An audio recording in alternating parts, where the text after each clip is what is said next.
All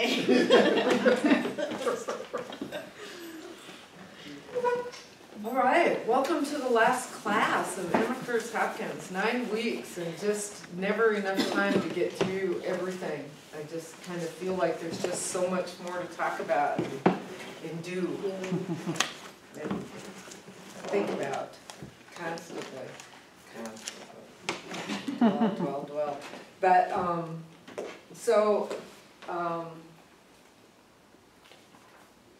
I think I'm kind of sad about that.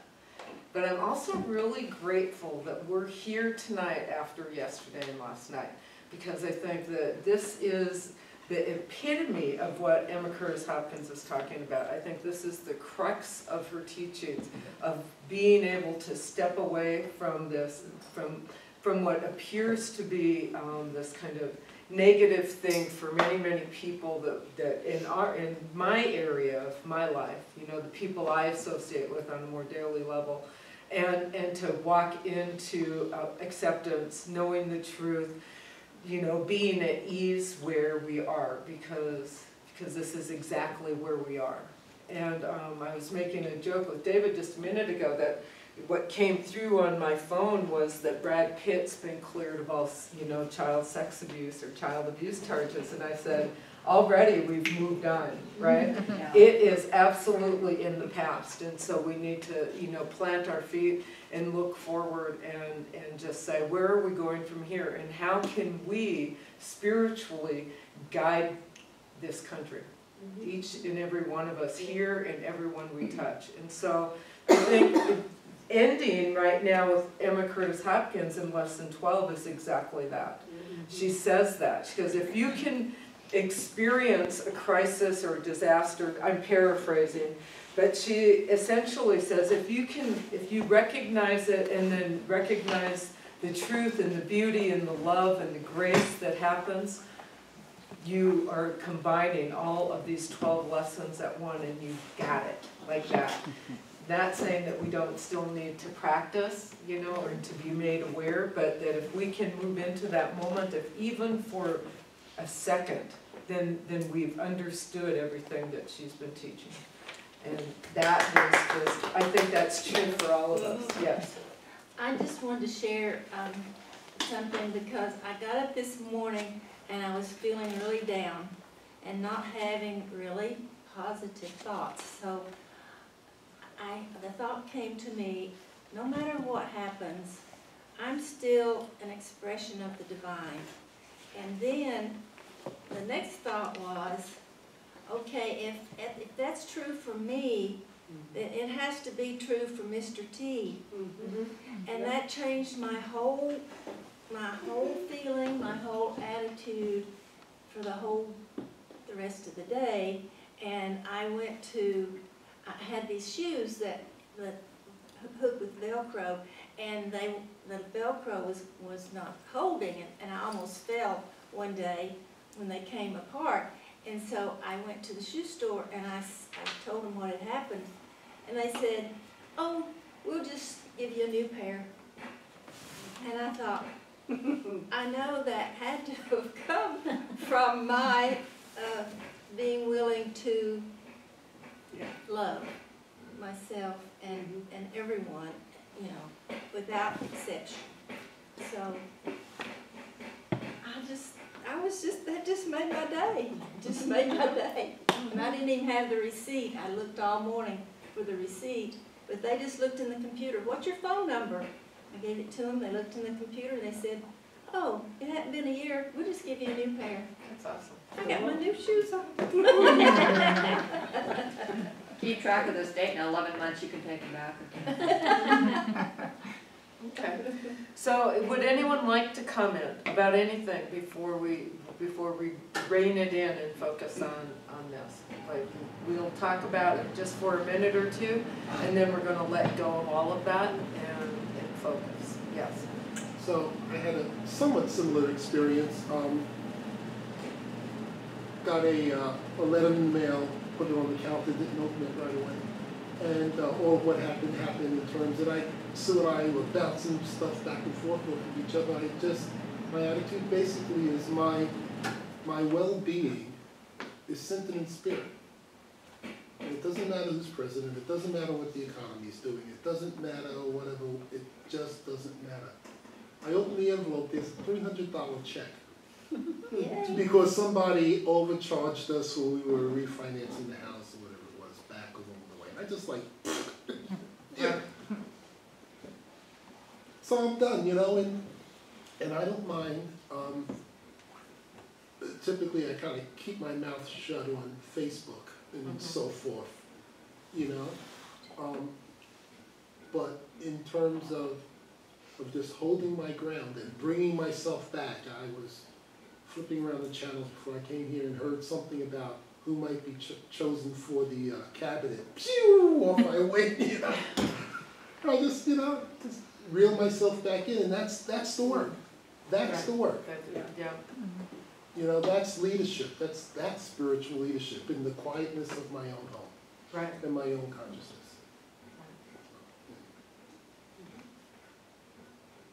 I'm just happy to be where I am in this room with you guys and everyone else in my life who is open-minded and thinks like me. You know, I mean, just to put it, this was huge. You know, I hardly see a line between what we're studying and what just happened. What we're studying, what just happened, is a real-life experience that we're having right now. And yes, it is in the past, but we're still having it in part.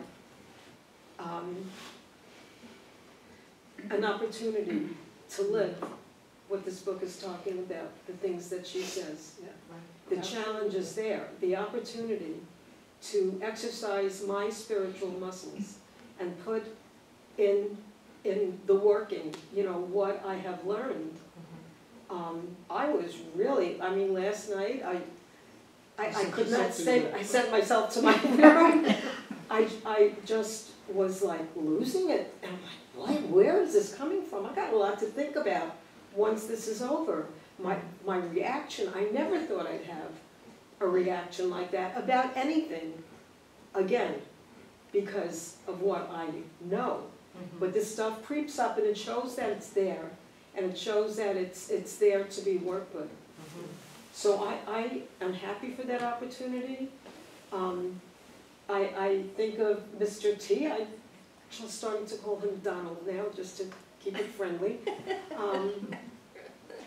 I mean, it might be naive, but like, you know, I was saying to David, overall that's happening. This could change him. Maybe yes, maybe no. But regardless, we're all cells of the same body. He's one of the cells in the same body that I'm a cell in. And I would rather think of it that way and just take things as they come, rather than go for the what ifs. And also honor people that are in fear. And not say, don't feel that way, it's all about love. I mean, yeah, it is, but maybe today's not the time to say that and allow people their processing. That's right. But I just so appreciate being here in this moment with these people tonight. Right. That we have this class. I agree. Anyone else? I struggled today. I just felt off balance, and I kept going back to truths that I knew, but there was just, and finally it was like, you're just sad, Jan. Just accept you're sad, and that you're unpleasantly surprised, and you're sad. And I was talking to my sister for a long time, and she was off, and finally I was like, you know, no, you don't, no one knows what he's going to do. I said, why don't you hold on to that he's not what you're projecting he is, and kind of talked her down off the wall, and then realized that I felt better. And all day was sort of just off kilter, but the universe was still going because I got 2 calls for interviews. Right. And so it was like, sort of like, okay, yeah, Jan, you know, life is going on, let's, yeah. Right. Just thinking of of the here and now, theoretical here and now, and then reading undiscovered texts when they're talking about Emma and learning more about, it says much of what Emma taught about the Bible would have been considered heretical, no, how do you say a heretic anyway, during her Heretical. lifetime. You realize in other countries if you did that, you would have been hung or burned at the stake. And we're still here in a place where we can learn and find out that Emma just was paving the way and teaching about things way ahead of her time, 50 years ahead of her time. And she was allowed to do that and to create monasteries and to be able to teach people. And all in all, that makes this a pretty darn good country. The people are what make it a darn good country.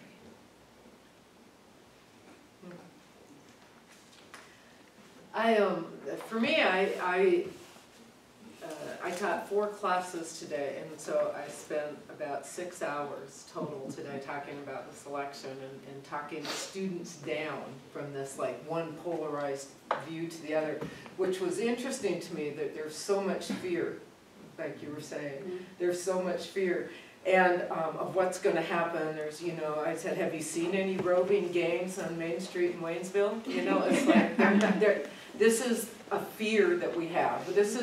We're basing some of these things in fear. But last night I taught a distance class from Bladen, from eastern North Carolina, and a very Trump area, and they were in fear last night. And so I said, what are you afraid of? And they're like, we're losing everything the country's ever stood for. You know, we're losing our, you know, our statesmanship. We're losing, I'm afraid we're going to lose this. And I was like, wow, because that's exactly what I'm afraid of. Isn't that interesting? That we're all afraid of the same thing, and we're so polarized, you know, polarized in that. And so today it was one of those, I would listen to the students, and I was constantly, all day long going, this is probably one of the best things that's ever happened to our country. This is probably, you know, we had a great 8 years, we've had a wonderful ride, and I think we've gotten a little apathetic. And I think that now, as students, we can see we need to always keep the truth in the forefront of our minds and not be distracted, not get sent on these wild goose chases that we had been sent on over the last year and a half.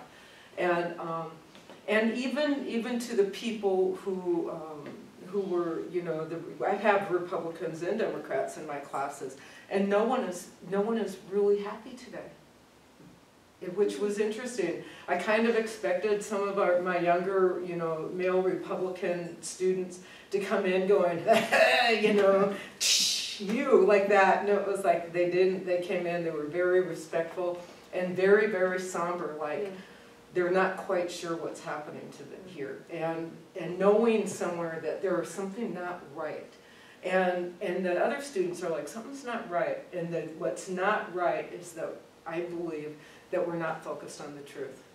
That the truth is love will win. The truth is that we are the vanguard. The truth is that it's all about love and acceptance. The truth is it's about respect and communication and respecting each other's differences. And I think they're just really beginning to realize that even though we've had 18 months of not respecting each other, that it's like, we don't go away just because he won, and they still have to work with us. But there's also, we still have to work with them. And there's nothing different about them, like no one changed overnight, and that's what I kept saying. We're the same people, I'm the same instructor, you're the same student. You're still going to get an A in the class, like it doesn't matter. This stuff doesn't matter. It does not affect our lives on a daily basis. It never has, and it won't now. Not for the most part. And I can think of, and then the students would always give me these examples, you know, like, my dad is transgender, this absolutely affects my life right now. And I'm like, I agree in that sense that it does. But the truth of it is that if your father knows who he is, and that he's strong in that, and that we're strong in that same knowledge for him, then that's okay. Then we're good. We're all good. We just need to get each other's back, whoever we are. Because they're still going to be poor and hungry and lonely and sad and angry and tired in Western Carolina, even though their president won, right? And they're still going to need my help. And so it's like, I can't make that division anymore. I can't, like I did 15 years ago when I wanted to move to England. It was like, or maybe it was longer than that. I hate dating myself like this. I was telling my students that I used to write Nixon on the, we were running around, I'd already quit school, but I was still an activist. And we wrote Nixon when he was getting impeached, but at the X instead we put the swastika in there. Impeach Nixon, right? And we had bumper stickers made of that. And we were running around Little Bemidji, Minnesota saying impeach, you know, this Nazi Nixon. And that was in the 70s, right? Early 70s, mid 70s in there. And it was like, wow, things haven't changed that much socially. Not at all. I've changed though. I've changed. But the consciousness is still there. And that's what Emma talks about. And what we're talking about now is like, who are we?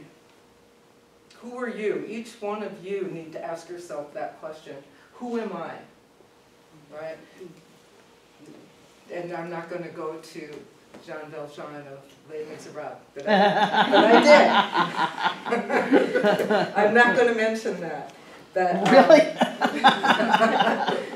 But I did. So that's the question, and that's where we start with tonight in chapter 12, because that's where she's taken us. It's like, who am I, and how can I stand in my truth? One thing that really struck me was that for me, the fear recently has been palpable. I don't watch TV, I don't listen to the radio, so it wasn't like I was seeing it, but I could sense that energy. And it was like, if that's what if so many people are thinking about that and I can feel it, think of what it would be like if we were all, of the good thoughts and the love and the peace and that would be, it is possible to be palpable, and it is possible to make that change like that. Right. Right. Last night I had a moment of fear as I was trying to get to sleep of like what's going to happen when I drive onto campus tomorrow and what some of the students or what it might look like the further west I go as I leave the safety of Asheville. And there was that moment of like, I'm going to get challenged, I know I am, and not one person challenged me today. Everyone was in the same place. It's just everyone's right here, kind of wondering and trying to find where we stand. We found the same thing because we were driving around, were we West Asheville? And it just felt so somber. I mean, there was no celebrating in the streets, and there was nothing. It was just like so. Right. Which told me that the media has really blown a lot of this out of proportion because there was none of that, and I fully expected it to be replicated. Yeah. And so. But anyway, I think, so in that sense, I think the media just took it and ran. That we lost that, I don't know, did we lose a good fight? I don't know. I think it was a I don't know. I think it was a good fight, and I don't think anyone really lost it. And when you listen to Secretary Clinton's concession speech today, I have never heard such a strong woman in my life. That's what brought tears to my eyes, was not what she was saying, not that she lost the race. It was like watching this amazingly strong woman who may have all these faults, who may be crooked, who knows? But the truth is that she was standing there in this just magnificent role model for us all. Much like she did when she conceded to President Obama. Same thing. She just took it up and walked out on stage and said, let's come together as a nation. And that's what we need to do. And that's where our role comes in. We can help heal that. We do heal that.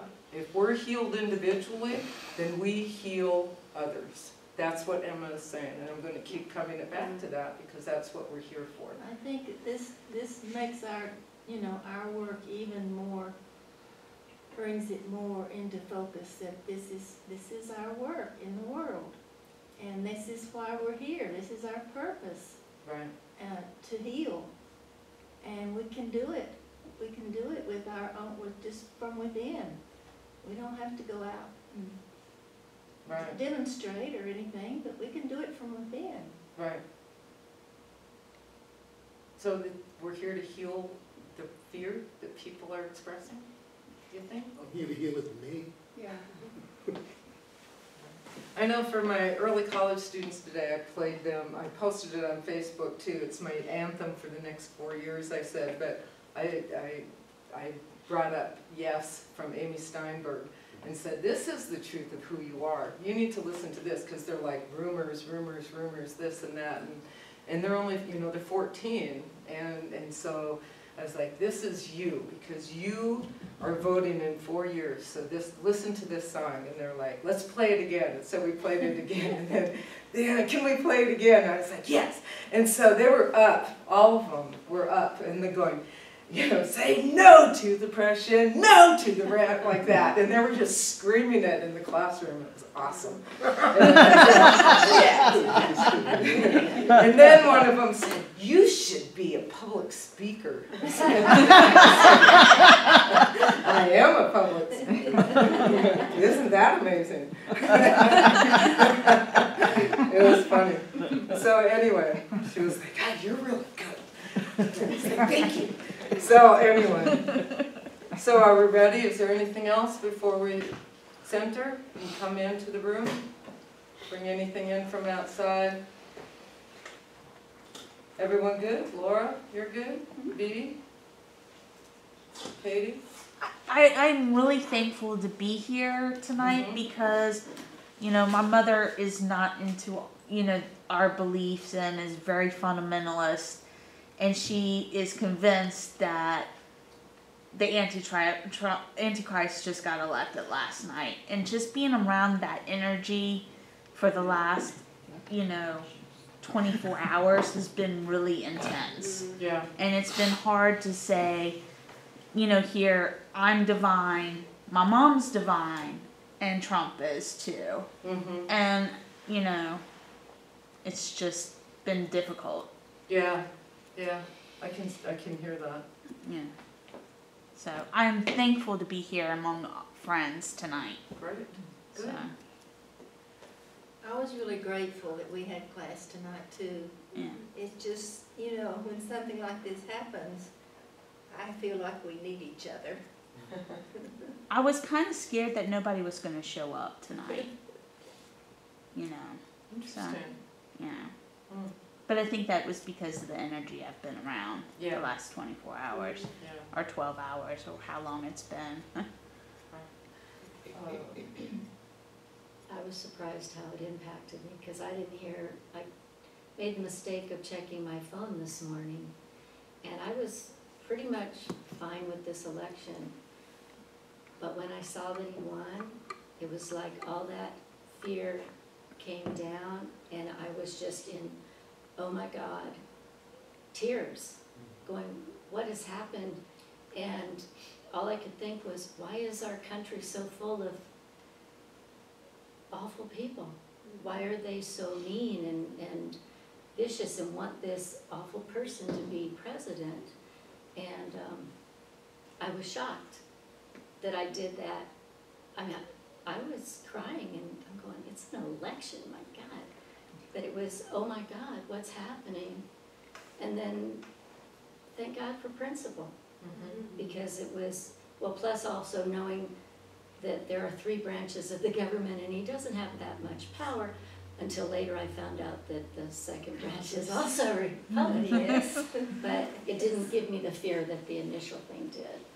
But going back into principle and that it's all one, it's all perfect, and whatever is unfolding will be fine. And my life doesn't change. It never has, no matter who's gotten elected. But that first reaction startled me. Okay. We do have one saving grace, as in Pat McCrory lost. I can't remember the name of the guy who won. Roy Cooper. Thank Did you. they finally? No. Did he Did win? they Last finally night call at that? 12 o'clock, they No. were saying he lost. It's still, On the internet it's this morning. still, he's got the votes. At noon, he was on as the new governor. It's gonna trigger- Yeah, but It's gonna McCrory's be- gonna challenge it and have a recount. Yeah, it'll be the middle of next week before we Okay, know. so Well, we're there's not, a- whoa, we're not talking politics, we're Okay. talking personal effects. Okay. So, Mary Lou, how are you? I'm doing okay. I'm doing good. You know, I had, like before this class, you know, when I would think about Trump or talk about him, I'd use the word terrifying, the thought that he could be president, you know, and I really just didn't go there. You know, it's not gonna happen, and, you know, but in with the class and, you know, and getting more centered and focusing on the love and the divine and, you know, negating the fear, it was, my reaction was, there was definite shock, like, for several hours I watched the TV, like, you know, just like, what, you know, but I did go to a place, what, you know, as one of y'all were saying, you know, you have to pray for him, you have to love him because he's us, we're him, we're all one, and Good. I think it's gonna be kinda interesting. Yeah, it's really easy to get drawn into it. I did too. It's like, what? Did he call it? You know, and so it's like the same thing. Everybody's in that, you know, right on the edge. Did you want to share anything, Fran? Not really, just, you know, it's another example of learning how to embrace change, which none of us like change. It's scary and it's different. So, Yes. B? No? Everybody said. You're good? Okay. Let's breathe it out and shake it off. Let's all stand up first. We can sit back down if you want during the treatment, but let's stand up and just shake that off. Woo! We know who we are.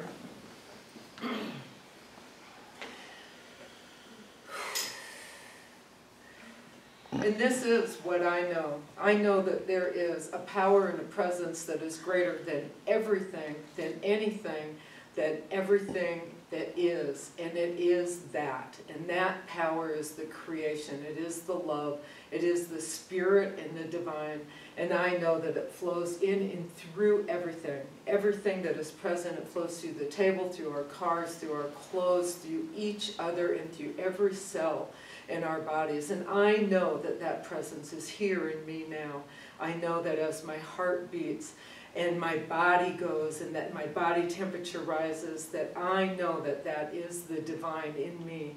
And as it is the divine in me, I know that that same energy pulsates through everyone in this room, and that we are here, that we have been brought here together for one purpose, and the one purpose is to know that we are, that I am, and that the divine, it flows through us. And as we go out and touch everyone around us, we are the one that we have been thinking of, the one that we have been waiting for, the one that we have prayed for. We are that one because we are that manifestation of the divine in love and in peace. And I am so grateful for knowing this. I'm grateful for the love that is shared here tonight. I'm grateful for the intention of support and caring and just learning about who I am with people who care for me. And as I care for everyone here, I'm grateful for them. And as I feel this love that comes rushing towards me and around this circle of these tables, I release these words into the law of the divine knowing that is acted upon, and that it can only say yes to us because the law is love, and so it is. And so it is. So it is. And so, let's start. How many of you were able to take the time and do that little test? And if you found it interesting or not, I've had several different comments on it. Some people didn't find it helpful. Someone said I should have taken it and rewritten it myself and it would be better. And I was like, well, that's a compliment. I just don't want to take the time to do it. I just thought it was fun. I thought, wow, this was pretty accurate for me. And I thought it was amazing.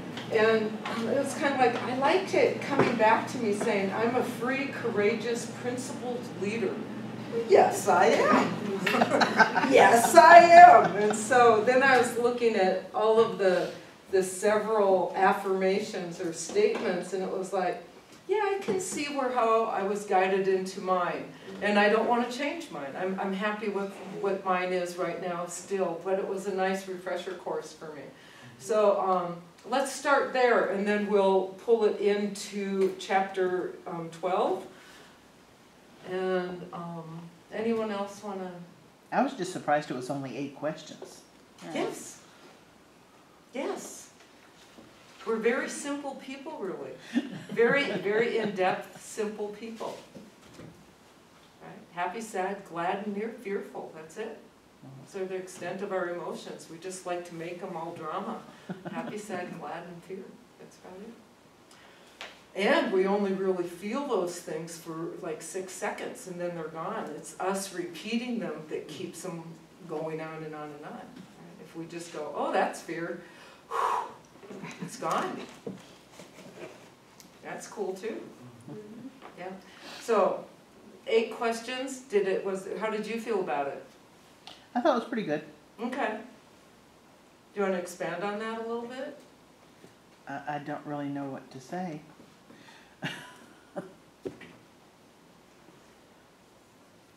Did it offer you any additional insight or any? It was similar to what my thing already is. So Okay.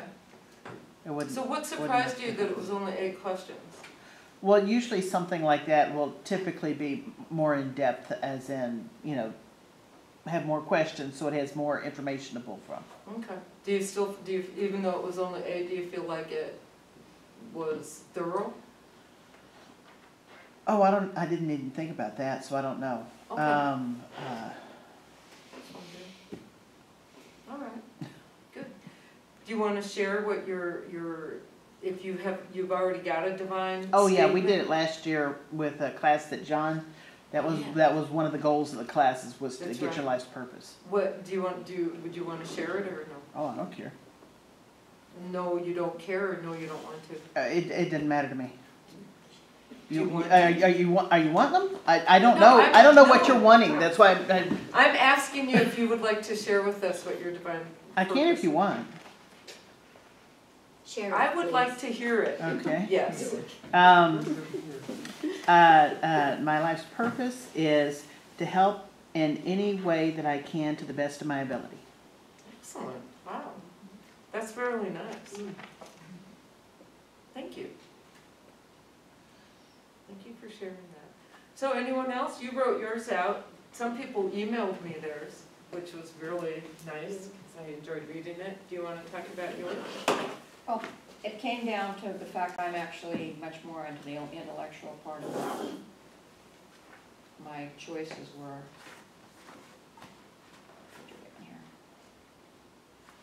my choices were to discover and apply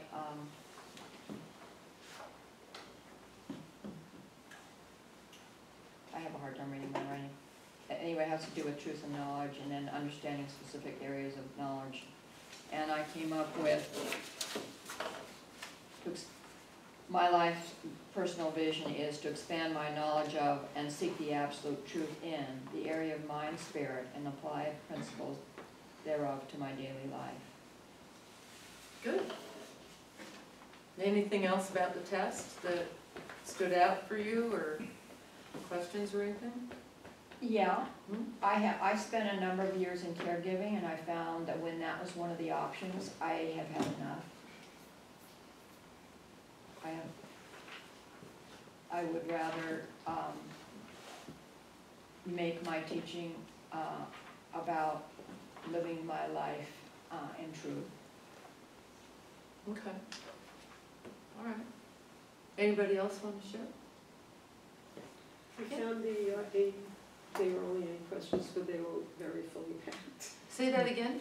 They were very, very full. They had a lot. There was a lot condensed, you know, in the questions. And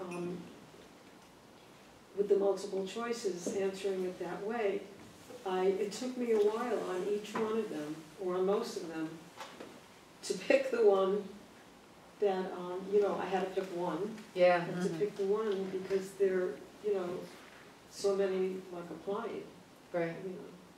And of course, at the end of the test, it was nice because you are amazing. You say that to everybody.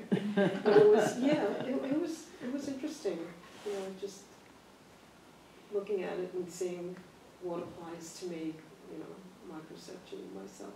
Right. You know. What I liked about what you're saying is that each one of those statements was so lovingly written, and it was like, I like each one of them, but Yeah. which one really resonated for me Right. was interesting, because I would like to be that, Yeah. but I'm really not, and I'm Yeah. really this, and it was like, oh.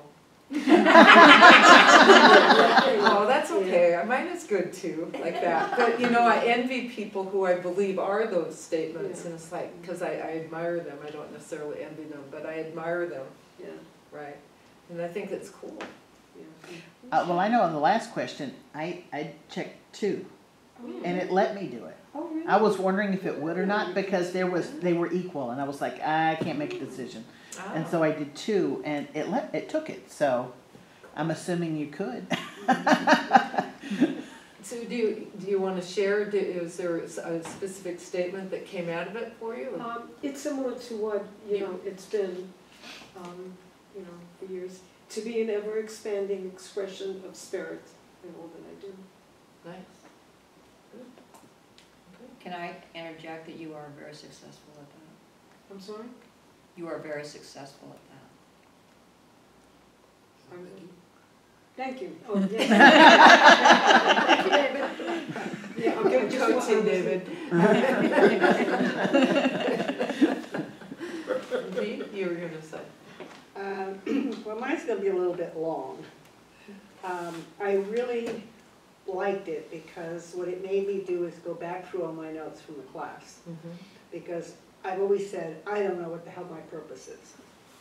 And similar to what you said, I always thought that my purpose had to be something to do with service to mankind. And I had to be good, and I had to be a servant. So I'm reading all this, and I'm saying, it just, something's not right. Okay, so I answered the questions, and what amazed me is what came out was so totally different than anything I would have thought, and yet it's exactly who I am. It was mind-boggling. So I'm going to share with you. You are a persistent, focused seeker of truth and pure knowledge. Your highest purpose is understanding truth. And that really, really resonated in me. And so when I went through my notes, I came up with 3 questions. What am I seeking and why? Look at my own world and identify what would I change, heal, or transform. And then what is my solution to my dilemma per Emma and per Edwin Gaines. So out of what am I seeking and why, it's a quote from Emma. The only real effective way is that recognition of the divine must come from the God center of your being. Yeah. And it was just that really. Do you know where that quote is in the book offhand? Page 123. Okay. Just wondering. She wrote that down. Just happened to know. No, I wrote it down because I tell you, I was just so. Recognition of the divine must come from the God center of our being. I have that underlined. Yeah. Yeah. Because Okay. it can't come from my intellect and, you know, etc. So then, looking at my own world, what do I feel I need to change?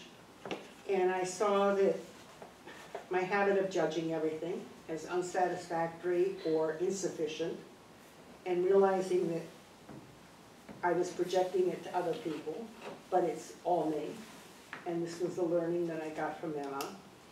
And then the other one was impatience. And I never understood why I'm impatient, and I suddenly came to me, fear for my safety, resulting in my constant effort to control circumstances before I get hurt. So that was another big one. So then what's the solution to these dilemmas? And what I wrote is, am I willing to abandon my past beliefs and attitudes to align myself with the truth of being? One universe, one being, one absolute good. Am I willing to stick to this absolute truth with every thought, every word, and every action daily? And that's just an open question, because I realize that's my solution, but I have to be willing to do it. Right. And then, according to Emma, our divine purpose is the way of wisdom.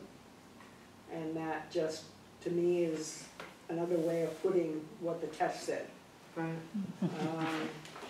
What was that? So then I did a treatment. Want to hear it? Sure. Sure. Why not? Yeah. I speak my word, in quotes, into the law of love, which is my life and my entire being. The good I am seeking, named the complete truth about B. Lothrop, is my God, good. The I am that I am is the omnipresent, omnipotent, omniscient truth about my being. I am the presence, power, and intelligence of God, right here and right now. Within me is the source, substance, and supply of the entire universe of infinite potentiality. My word into this infinite potentiality, which is God, and my word into the law of love, again, which is God, is my complete embodiment of all good in every area of my life, here and now. With deep gratitude, I release this truth into the principle of being, myself, yourself, and everybody's and everything's self, our oneness, and so it is. So Wow. It was just, and it encapsulates for me the last 9 weeks. I want to thank you all. That was nice. Thank you. Anyone else want to share? If you had a chance? Yeah. When you first said what the assignment was, it was like, oh, this should be easy, because a couple of years ago, before Asheville, when I was just watching services online, John had given a talk, and a powerful one, about being able to come up with your life's purpose and how that had impacted his life. And so I worked on that for months, and I came up with something that felt really good. So I thought, well, you know, this should be, I'll go through the test and it'll be. So Thursday morning, I bring it up on the computer and I start looking at it, and it was like, I don't know. And I'll go to the next one, and I felt completely confused and chaotic and unclear, and it was like, whoa, what is going on? So I came back to it a few hours later, and it was still the same thing, and then I went back to it the next day, and I still wasn't getting it, and it was like, oh. So it's like, just let it go, and I could feel the stuff, things were changing and churning, and so let it go for days, and then one morning, sat down and got centered and sat back, did it, went through, and boom, boom, boom, answered them well, went through, and it was like, yes.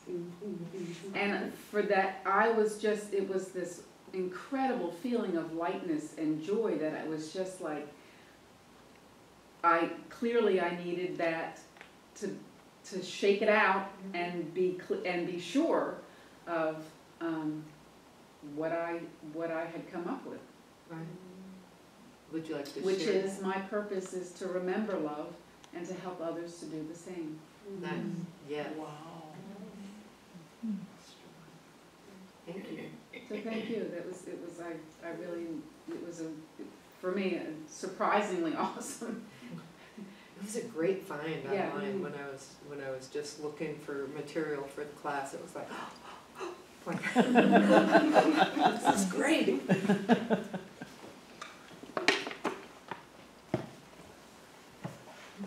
Did you get a chance to do it? I just did it right now. Oh. Quick. It was funny. Like, I always get the same answers What from did stuff. does it resonate? Mm-hmm. It's, the free and courageous principled leader, which is what I attempt to do on a regular basis. Do a bone, yeah. So, I was like, oh yeah, that's what I pretty much always get, something along those lines, even when I try not to, like, I've taken jobs before and I've been like, I want no supervision requirements whatsoever. I don't want to be in charge of anybody. I don't, yeah, it doesn't last very long because I just like to tell people what to do. So, yeah, it resonated, and your purpose is almost like, if I went and found where I've written mine down, it's almost exactly the same as to like love myself and to help others release the love within themselves, because that's what saved my life. So. I think that we can all probably even get the very same one, but we're all going to perceive it in a different way, which is very cool. Goes to each one of our uniqueness traits. I don't know how to say that well, but I'll think of it later. Thank you. I'll share mine. The test said, I am a compassionate, loving, intuitive supporter. And that felt just like right on. So my highest purpose involves supporting others through teaching, coaching, healing, or love. Mm-hmm. And so my life purpose is to model love in all I think, say, and do, to support others and myself by using spiritual mind treatment.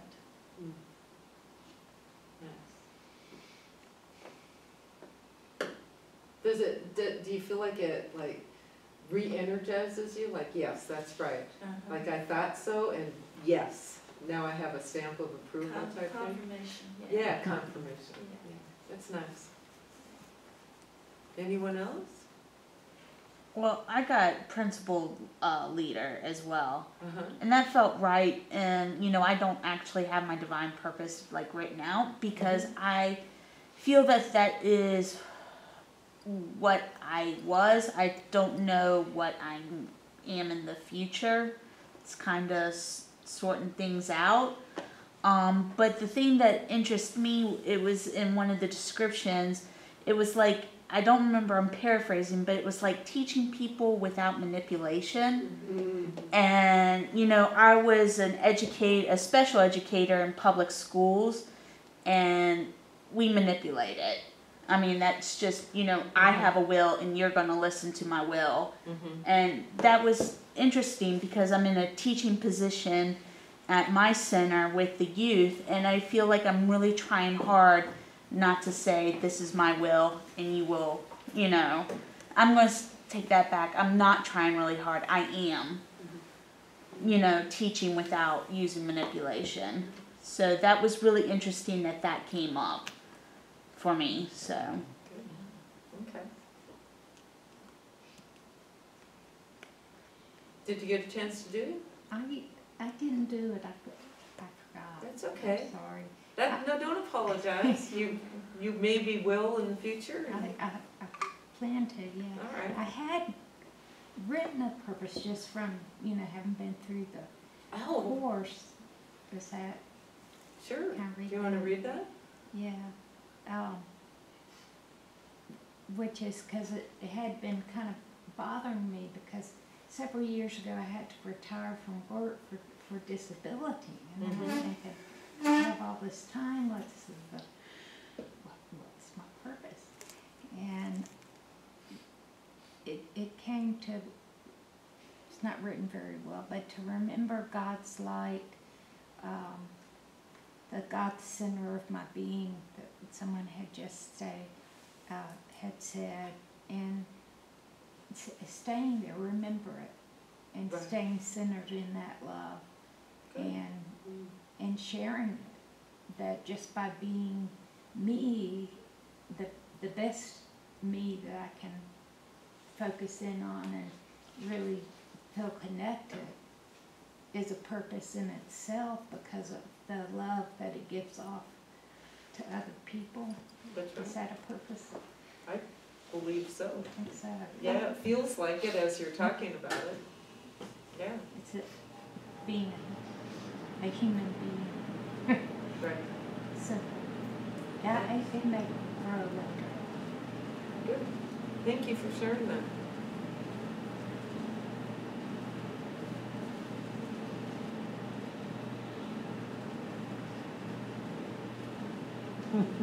I'll share mine.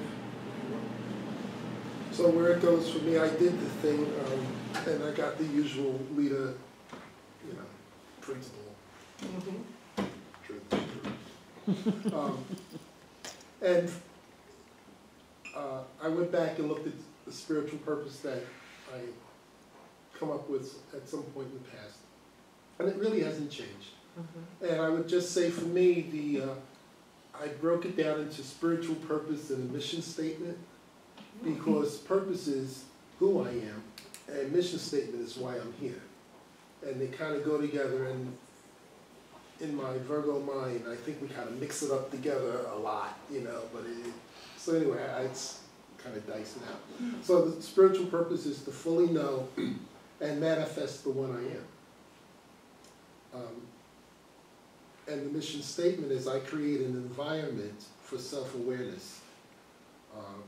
Mission action is music that describes the experience of people aspiring to spiritual awareness, creative artistry, and every endeavor.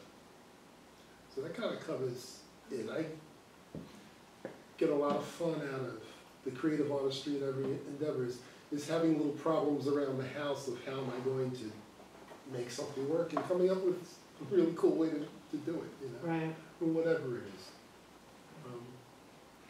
So that's mine, and I just really appreciate, as long as I have the floor, really appreciate hearing everyone and just knowing people are really thinking about this kind of stuff. I'm not the only one, and taking it to heart and actually doing it. Right.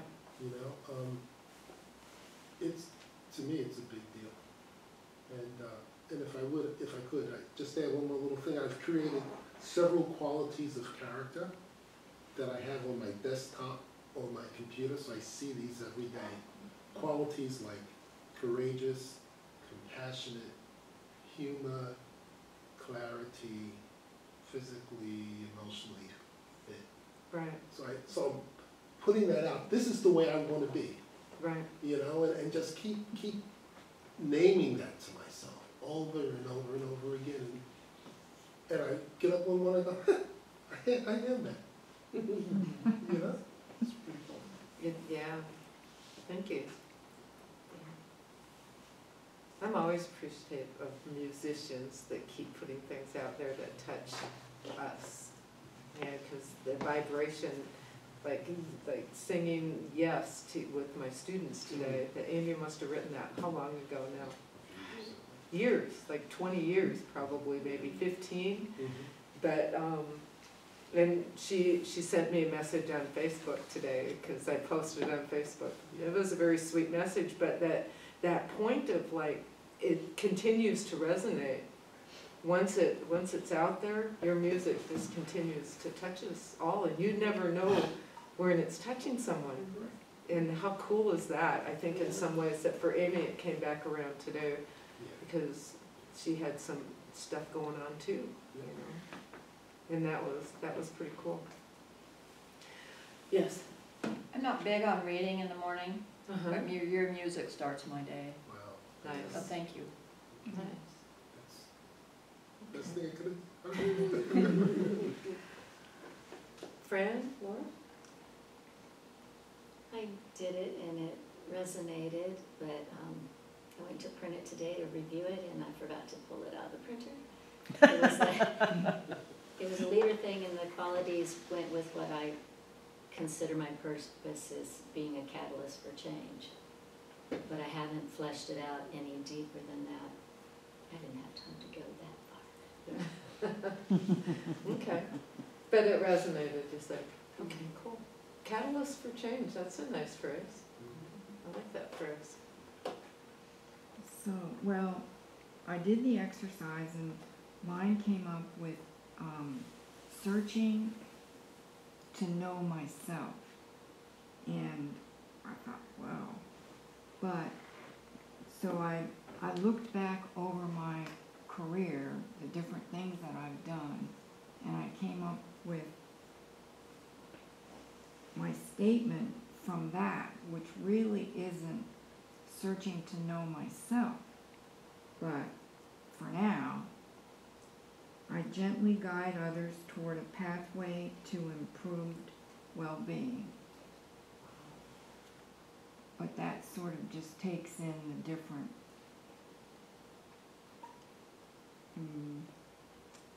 I've always done healthcare, but in different regards, so that was it. Say that one more time, a little bit louder. I gently guide others toward a pathway to improved well-being. Wow, That's nice. that's really nice, isn't it? Mm-hmm.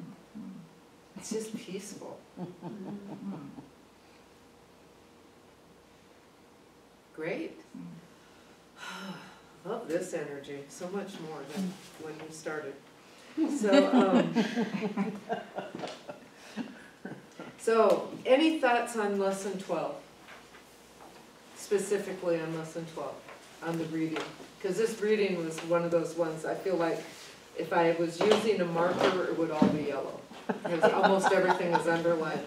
And so, and I didn't prep it like I normally do for the week, because I just kind of wanted it to unfold wherever you guys take it tonight as the last one.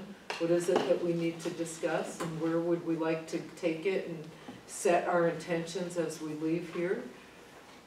We could easily, I'm not suggesting this, I'm just saying we could easily start at the beginning again and walk through it and come up with totally different things for every lesson again, another 8 or 9 weeks, but that'll be your charge as you leave here, is to not just set this book now on the shelf, because it's such a foundational book for Science of Mind that that we'll probably end up in it again at some point. I think this is my 3rd round with Curtis Hopkins over my years of being here, and it's a totally different awareness this time than it has been before. Much more acute. So, so I like that she's talking about claiming our birthright. On in my book it's 167, but it's called Claiming Our Birthright is the header. 165.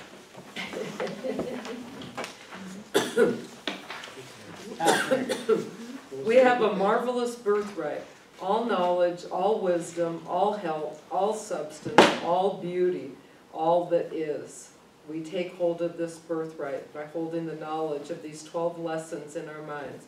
Understanding is formless, but it formulates. And I love that I can grasp a concept and think about it, and it's formless until I consciously apply it, and then it takes form and becomes truth, right?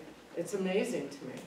And I think that because I left my house this morning, I had dealt with it and I had meditated, and then I went to work. I think that's why I didn't encounter anything. I was a little apprehension. I kind of thought I was going to, but the truth was I was at peace. And if I'm at peace, everything around me is at peace. And that's the form that we have. That's our birthright. Anything in this chapter stood out to anyone else? Well, there is one little quote I like. What was that? There is only one don't in the science of metaphysics.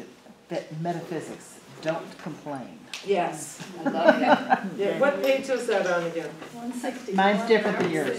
It's right next to praise and It's gratitude, before, undo complaints. it's 2 pages There it is, before I got the it, birthright. yeah. Don't complain. Lament, wail, or mourn. That's perfect for this time right now. Yeah. That's a good one. Have any of you tried that 100 days of no complaining thing? Barbara, almost every class starts out with a 30-day thing, and She says she's never made it 30 days. I've never made it. I'm going to though, I know I will, but I would have to start mine trying to make it till noon for Yeah. before I got 100 days. Because she also talks about cynicism in this chapter, and how cynicism is separates us from truth as well. And I can't remember where that is offhand. Cynicism is a form of ingratitude on the very next page of the Don't Complain chapter. Cynicism is a form of ingratitude that brings the most extraordinary people around us and hides the true nature of things.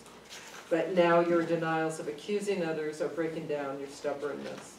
And which I thought was an interesting, I had never looked at cynicism as a form of ingratitude. I've always looked at it as a form of judgment, which is essentially, I guess now I think about it the same thing, but to have the word ingratitude there changed it for me. It's kind of like, oh, because those cynical little witticisms just love to pop out of my mouth like that, and I think I'm very clever, but the truth is I'm really not, and I'm really probably more fearful than anything, right? And that comes across as ingratitude, and I'd never looked at it like that before. It was a huge revelation to me when I was reading this book to this time.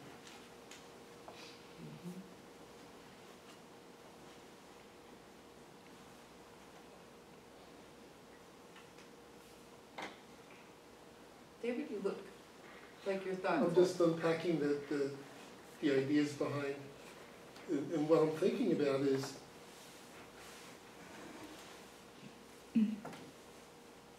a sense of gratitude connects me with whatever it is.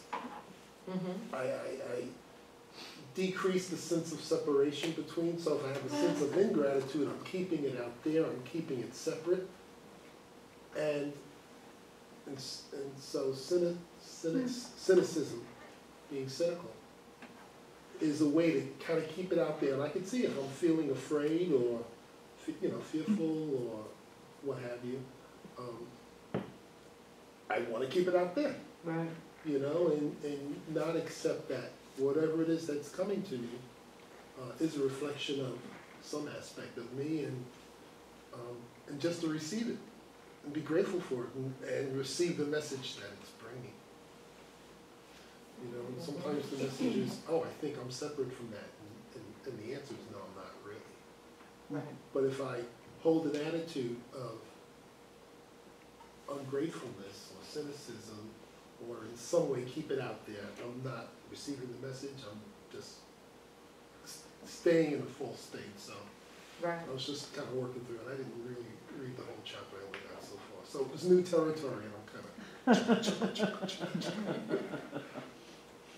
Off of that, it makes me think that, because as I'm processing it, I'm always so struck by how easy and quick it is to go to those places of cynicism or ingratitude or complaining, and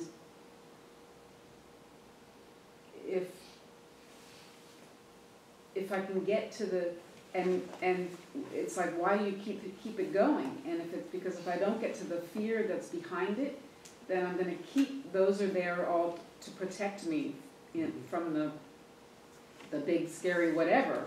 And so, yes, I keep doing it, and so it reminds me that if I can stop and say, Jan, what are you afraid of?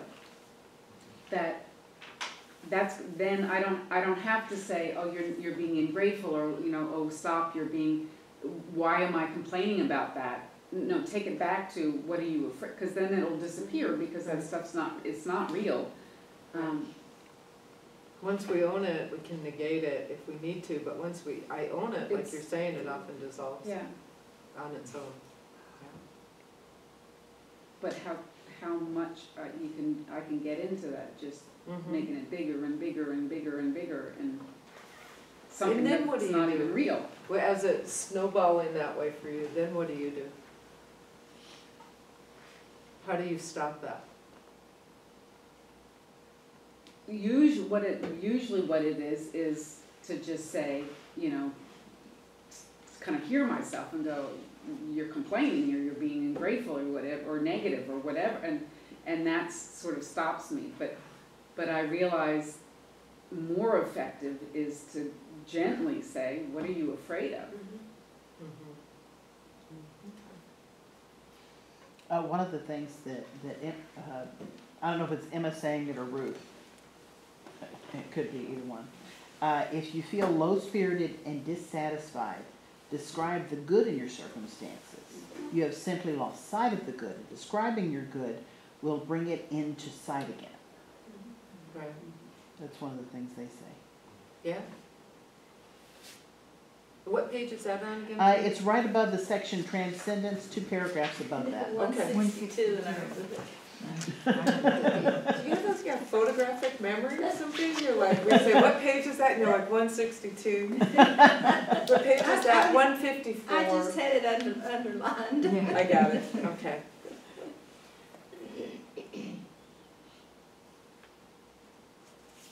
There were some things that I'm struggling with around it, because being around deaf culture for so many years, that I don't see it as a disability, I don't see it as a handicap, I don't, it's a culture. They have their own language, and it's a fluent language, and it's very expressive, and they have their own university, you know, I mean, it's a culture.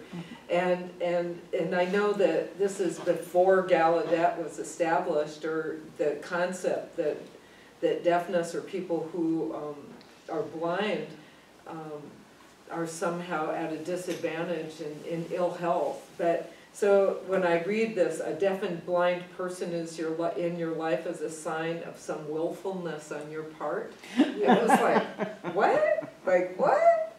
And it's a sign that you would not see a plain truth or hear a truth that someone told you at some time. You persisted in seeing it in your own way. And I thought, well, this is really interesting that Emma Curtis Hopkins is judging us when she's talking about non-judgment. And so, and because what I realized about that is that I'm very defensive for deaf culture. And for, you know, I have friends who are blind, and I don't, sometimes it's I have to work at the handicap, or at that disability theory around it, but most of the time at a place where it's like, this is who they are. This is just part of their expression of their life, and there's no judgment there. But definitely not around deafness, right? And that's just not. And so I don't quite get that, like, because there's a lot of deaf people in my life, and does that mean I'm like totally like kind of like at odds with everything that I say, and I don't believe it to be true. Is that Ruth or is that Emma? Yeah, I don't know. I'd be interested, what page is it? I've got it on 162 under signs and symbols, where she's talking I'd like about. to look at the original and see if it's. That's true. That would be Now, a good point. Well, and see, that doesn't make sense to me unless they're interacting with you in a certain way that's talking about them being deaf and blind, etc. But just people passing you by really is got nothing to do with you, you know? It's unless they're interacting with you in some way. Right. You know, but people passing by, like going to a concert, you know, everybody there has got nothing to do with you. It's, Right. you know. But just like today, I was in a video relay phone call with a friend at Gallaudet, and so it was like, and then it reminded me of that as I saw it. Yeah. So it's like, whatever. I also had reacted to that whole paragraph, and one of the things that I think is that in the time that she wrote it, I think deafness and blindness was considered much more of a disability than it is today. And they didn't have some of what we have now. Right, we don't. You know, so it may have come from that, just, you know, the way people thought. But the part of, she said something after that about, it sounded very judgmental. The curves and lines of the face? What's that? No. Criticism of, that whole thing around signs and symbols is like, it was kind of shocking to me. What part? The Signs whole and thing, symbols. that, all of that, it's Yeah. like, how superstitious are we, really? Yeah. In some ways, when that's one of the questions I had for you guys, like after the break, or, you know, what are your rituals? I was gonna ask you what your rituals were, and you can start thinking of that now. And what signs, does something happen and you go, yeah, that's a sign. Like, that's a sign that everything's all right. Or that's a sign that I'm walking down a rocky little path or something. And so we can talk about that stuff after the break. Should we do that? Yeah. And we're gonna come back to you, so you're gonna start us back. Remember, this you're section. first. You did it, yeah, girl. Now you have to try to figure out why I'm picking on you. What's that sign about? I just kind of like the ending of just being lighthearted and talking, but this is good. So we'll continue that. So we ended with, before the break, with signs and symbols and ritual.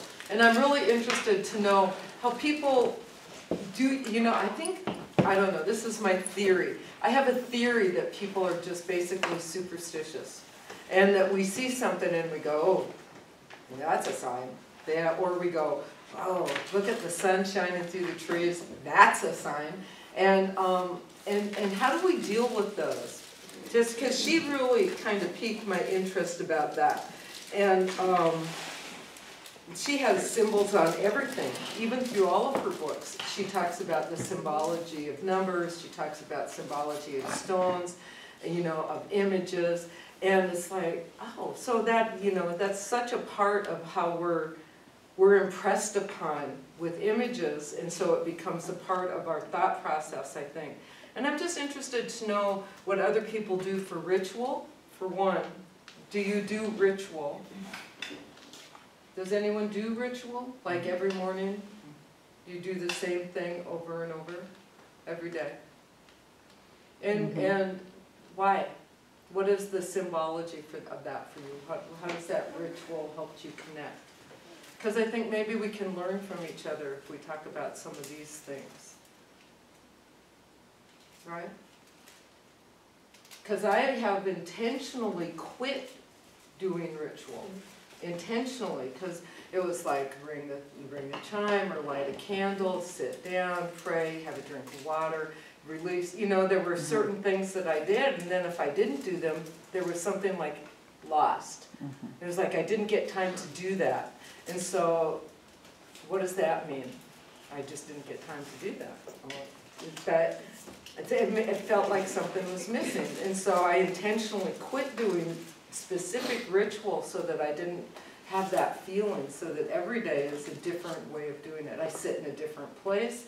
I sit in a different chair, because if I'm on my sofa, then I get 2 cats in my lap almost immediately.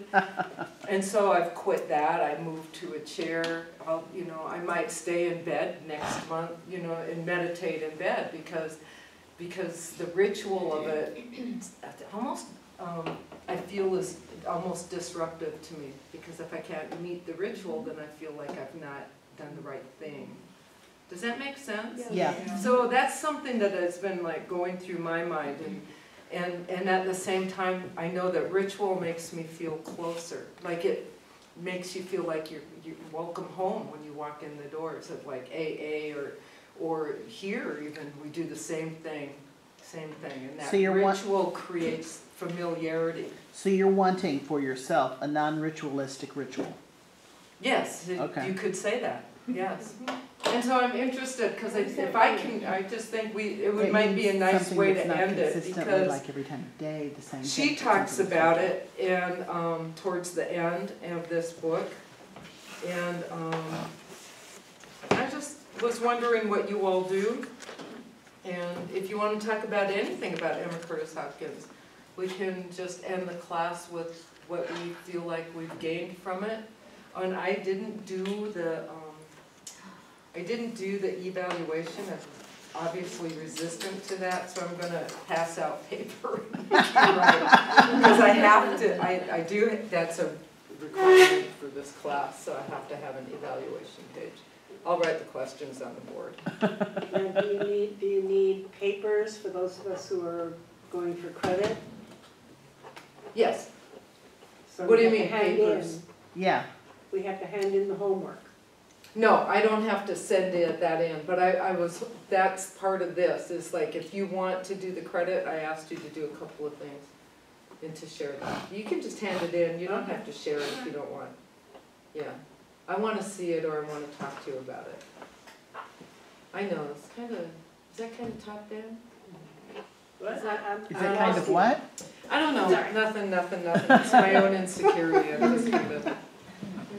So you opened up like 4 different things. Pick one. And I could do 4, I probably can't do 5, but I could go back to, okay, so, in terms of, that whole chapter on signs and symbols and her reference to deaf and blind, Mm-hmm. and, if you see a only person, it means so-and-so, and if you see a whole room full of them, it means you've been accusing, for a long time. Anyway, there may be something else that she meant by that, but with that wording, I was not I didn't resonate with that at all. It just didn't make sense, aside from the judgment part of it, it just didn't make sense.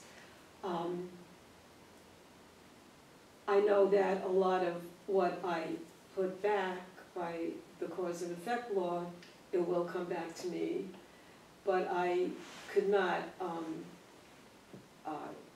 and this goes to maybe ritual, but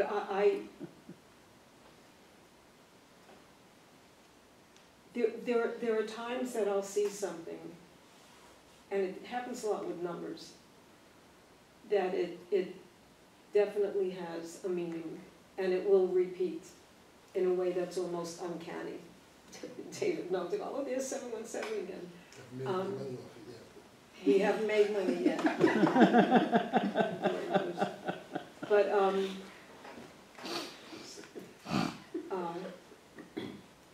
I'm not into ritual.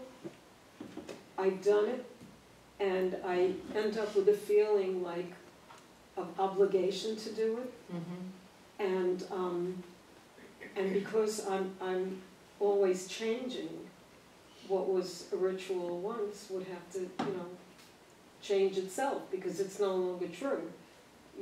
This now as it was 6 months ago, whatever. But in general, too much, and I know we do a lot of this here, but a lot of repetition does not work for me, because it becomes rote, and I lose the meaning of it. Right. And there's no room for change in the written word, exactly like this. And I know there's value to it. I've read about it. Drumming it in will make it, your new habit or whatever. Or it just, I haven't found a way for it to work for me. So I really don't do it. But there's one thing that I would confess to. From the time I was 11, I started this when I was 11. And the prayer has changed, but it's a prayer of blessing and protection, asking God to, certain people that I love. It started with my brother and my parents. When I got married, they got included. It changed a little bit, but not much. And it's interesting to me that I decided at a certain age, I think early 20s, whatever it was, that I don't really need to do this. I felt like I was depending on doing it. I didn't want to do it. I went through the words, okay, I did it, and I said, I'm not going to do this. And a day later was the Cuban Missile Crisis, and it really freaked me out. And I just started doing it again. And, the wording has changed and everything, and I feel good about bringing those that I love, their faces and their spirits into my mind on a regular basis every night. It gives me a chance to acknowledge my brother and everybody else. But I want to not do it. I want to do it like I went to, when I came here, I went to the treatment prayer, and then I said, no, I better do the ritual also, you know, the other thing, the prayer also. So there's something that I would like to not do it, because I think that I am superstitious in thinking that if I stop doing something, doing this, something will happen. Okay. And yet, how could it be true for me now, what was true at 11 years old? There's a See, I sign. cannot do it, I know it's my phone. No. There's a little message there for me. So anyway, it's interesting that, I guess it's, you know, an old fear or something. Okay. I'm not doing it. Thank you for sharing. It's a pretty ringtone. Yeah, that's, ignore it. We'll I know ignore it. that when I was in prac training, we had to develop a ritual. Have you done that yet, or did you do that in prac one? Remember, we had to do that ritual. We did? Yeah. Apparently it made a big impact on her.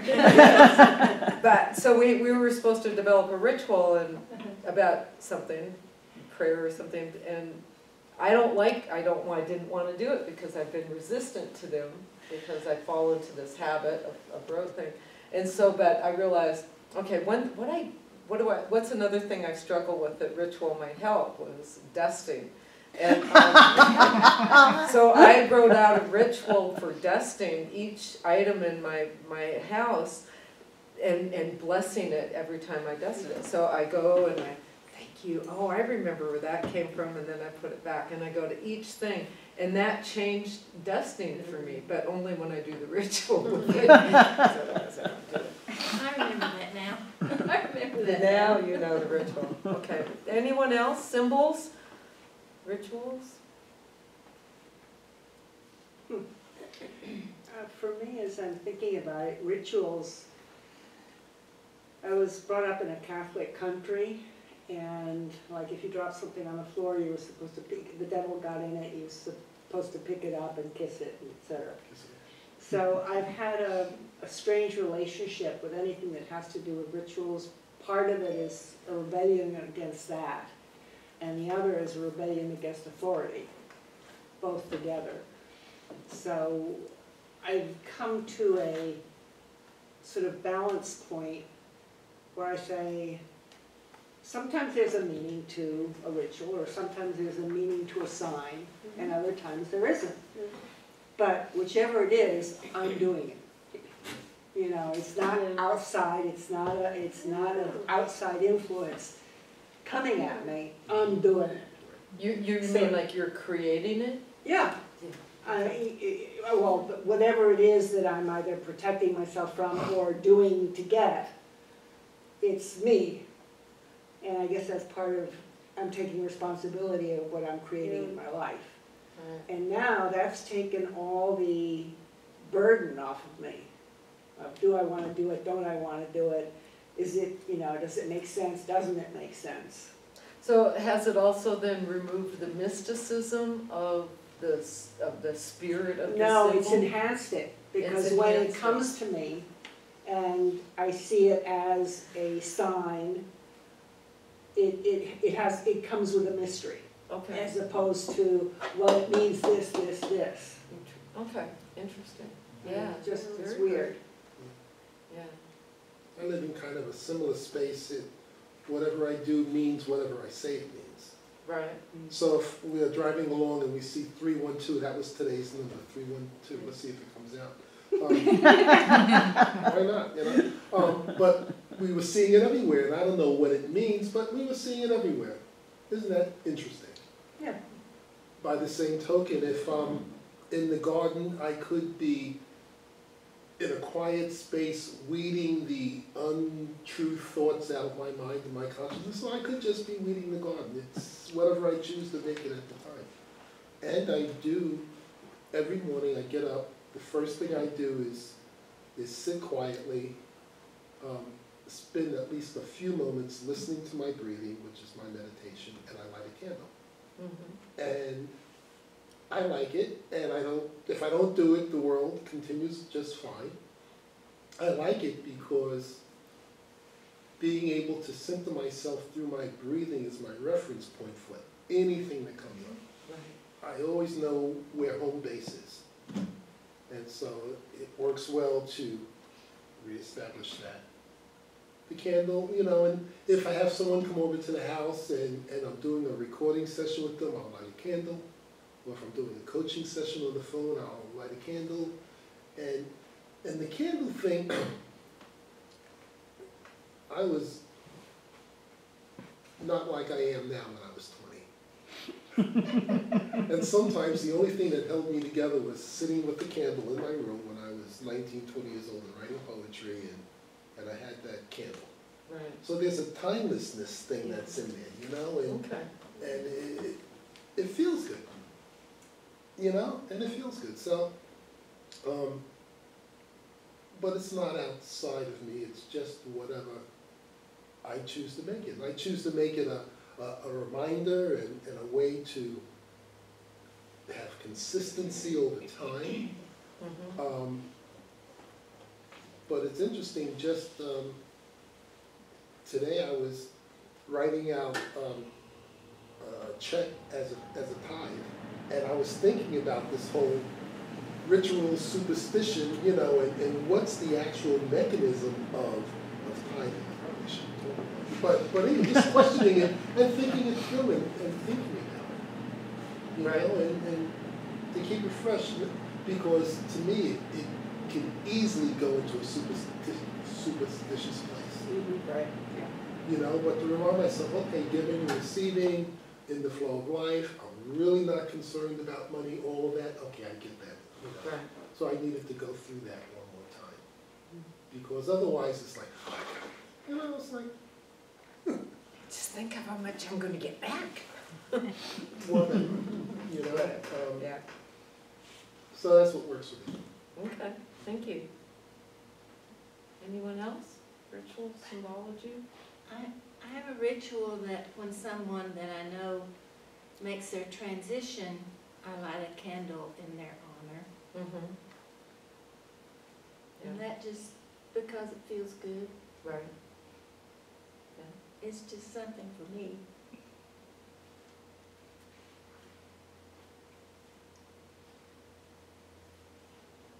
I know that for me, as I have different spiritual experiences, I find symbolism in like everything that happens, you know, like I could tell you story after story of things that have happened for me that I find that have a lot of symbolism, like things will end up on my path, or, you know, something happens, you know, it's just, and it's, I think it's what I claim it to be, because I'm the one who's changed by it, right? Mm-hmm. But it's not through ritual, it's through my own experiences.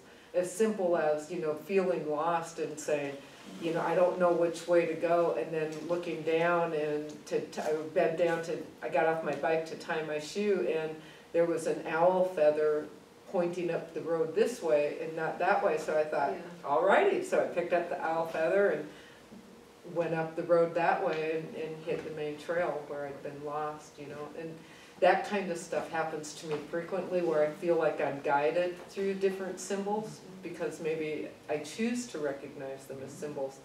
But I think now, as I've gotten, as a little bit more awareness, I would like to think that it's really just intuition, right? That it's really just me recognizing that this is the right path, and oh, what a gift I just got for that recognition almost. I don't know. It's an interesting thing that I'm in right now. Well, even if it is your intuition, you're the one recognizing that this is a symbol for you. Like, and, you know, or taking it as a symbol for you, you know. Yeah. And like even things where I don't understand them. Like with the last time I was on Cumberland Island, some of you have heard the story already, that I was on this narrow boardwalk and I fell into the alligator swamp, and I jumped up but it was still the quickest way to the beach, and so instead of riding my bike on the boardwalk, because I had gotten scared and I was looking, and then it was only like 18 inches wide, and I rode right into the swamp. I was like, ah! I had this image of me being thrashed about by an alligator. But so I walked my mountain bike on this little path, right? And I thought it was just going to be a couple 100 feet, and it turned out to be over a quarter of a mile. And winding through the swamp, and so I'm like, And I finally see the end, and I get to the end of it. I'm literally at the end of the boardwalk, and I look up, and there's a big stallion standing there. It's kind of looking at me going, yeah, who are you? And where do you think you're going? Like that. And so we stood there and looked at each other, and I kept thinking, what is this about? Right? I'm in his territory. And I kept going, hey, like maybe he'd go off. And I was like, yo, like yelling at him. And he just kept staring at me. His little ears flicked, and it was like, and I thought, you know, you don't approach stallions on Cumberland Island and because they will attack you, they will hurt you. And so I finally went, okay, fine. I have to go all the way back over Alligator Swamp. So I picked up my bike and I turned it like that and set it down, and I went around a curve, and I thought, we'll see if he's still there. And I stopped and I leaned over and I looked back, and his long neck was out. This is a message to me, and I don't even know what it is, right? But I feel like it was a clear message. I was not supposed to go further down that path. Yeah. And it felt more protective than dangerous, right? Like, don't go down this path. And I think, okay, so that was my symbology, but how do we get these messages all the time, and what do we read into them? And if we ignore them, then do we blame that? Is that like, oh, I should have paid attention to that message, you know?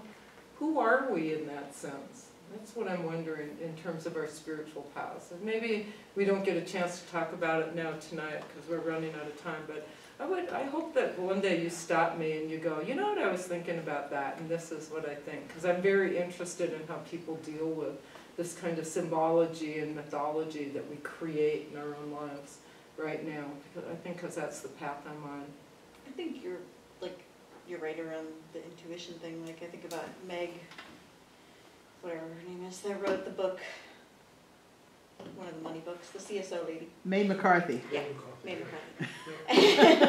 And she talks about like that we do our work and we release our energy or spiritual CSO out into the world to lay it out for us. And somebody else described it as like our manager. Like you tell your manager what you want to do, and then you let them go do it in the world and you don't worry about it. But it's really just our intention going out into the world and creating things for us, and we either see it or we don't, we react to it or we don't. And if we don't, then it comes along a different way, or we're just choosing not to take that path at that time. Right. And it's something that I work on because I want to be more aware of my intuition, like of signs and stuff that I'm creating for myself. Like I don't think there's an external thing doing it for me. I think I'm doing it in order to find my path. And I like to create special rituals. Like for my baby shower, we did a ritual thing, and it has special meaning to me, and it's, you know, do I think it's going to help? Who knows? But it was really, really nice, and it was meaningful, and it connected, like I felt a heart connection to the people that were involved in it with me, and that's why I create ritual, is to put that moment, to make that moment special, and to connect to it in a way that's different from how I connect to my routine life. Right. So then I don't use ritual routinely because then it becomes routine, and it's not ritual anymore to me. I like that heart connection to that. Yeah, it's like that makes sense. Like a totem, or you know, it ties it to that moment. Nice. I think, you know, that was interesting with the horse. I've had different, the stallion, I've had different experiences with animals where I felt that there was like a knowledge there, and definitely the protection thing from animals.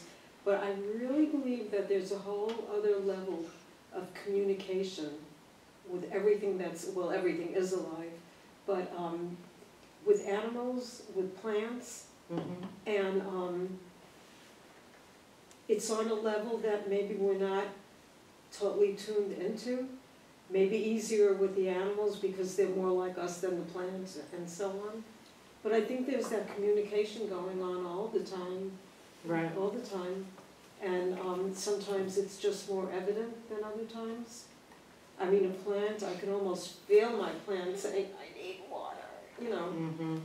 And very much with animals, very much with animals. I thought you were gonna say you saw a unicorn. Okay, well, before I pull you in and we do the offering, I am gonna ask you if you take out a piece of paper. Does anyone need a piece of paper? I can rip one out of this little notebook. Do those, anyone else want one of these three? Everyone else good? That's more than one piece there. Got it? Is that 3 or 2 or? You're good? Okay. Anyone else want one of these? No. Okay. So, How about a pen? I don't know. Here's another pen too. So what would be a good question? Do you feel like the class was beneficial and why? What did you gain from it? I don't know what kind of questions should be asked. So You want us let's to say write gain or benefit. So that's one, however you want to phrase that. 2, I would like to know what you feel like we could have done differently. I would like to know that, about the class and the content specifically. So if people are still viewing this, I would like you to email me as well, the very same things. Something do differently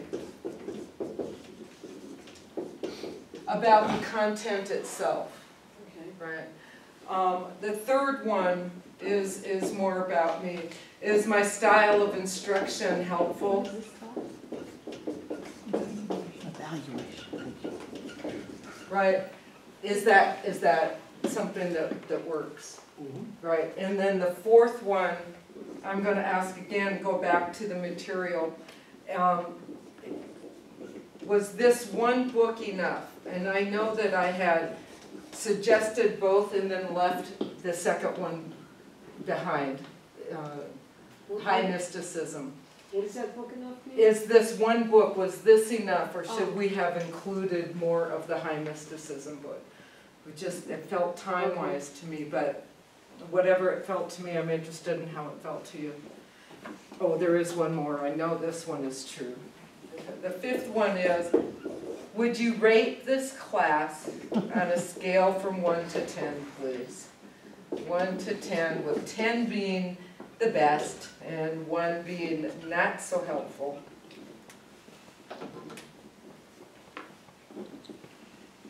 And please don't put your name on it.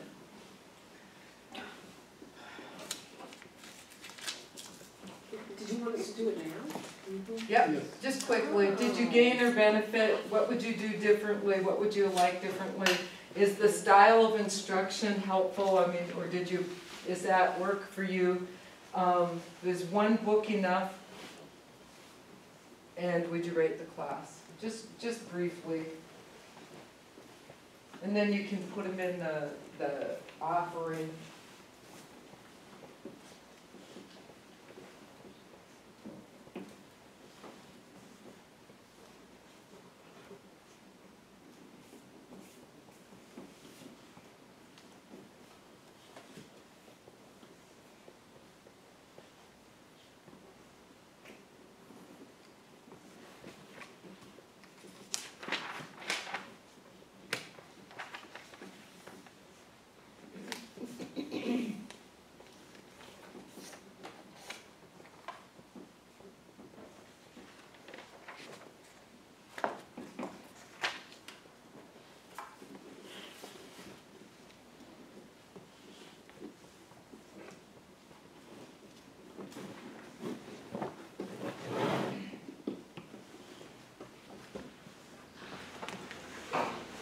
Kate, do you want me to turn this thing off or leave it on?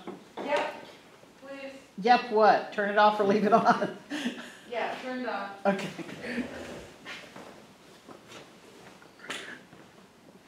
The mic.